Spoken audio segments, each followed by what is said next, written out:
NATO siap langsung balas jika diserang Rusia, kalau perlu malam ini.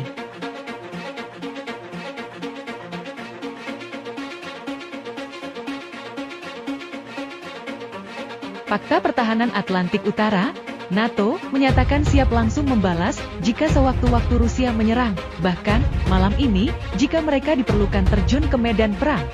Kami siap bertarung malam ini.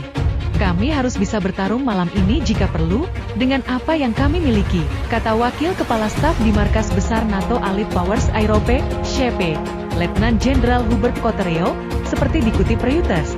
Pernyataan Cottereo disampaikan saat NATO tengah mempersiapkan rencana pertahanan untuk merespons serangan Rusia, sebuah langkah perdana sejak Perang Dingin yang dilakukan NATO terhadap Kremlin. Rencana itu diperkirakan bakal disetujui oleh para pemimpin NATO saat pertemuan puncak Vilnius yang digelar Juli mendatang.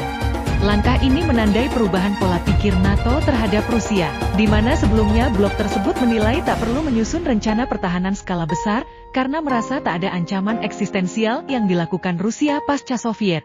Namun, invasi Moskow di Ukraina, yang disebut-sebut paling berdarah di Eropa sejak 1945, membuat NATO was-was hingga mulai memikirkan rencana pertahanan untuk siaga jika konflik dengan Kremlin pecah.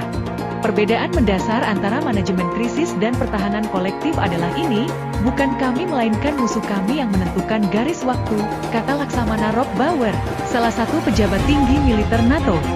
Kami harus mempersiapkan fakta bahwa konflik tersebut bisa muncul dengan sendiri kapan saja. NATO sejak awal memang tak pernah harmonis dengan Rusia.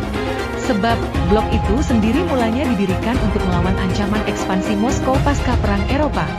Hubungan itu pun makin buruk setelah Ukraina berencana gabung dengan NATO.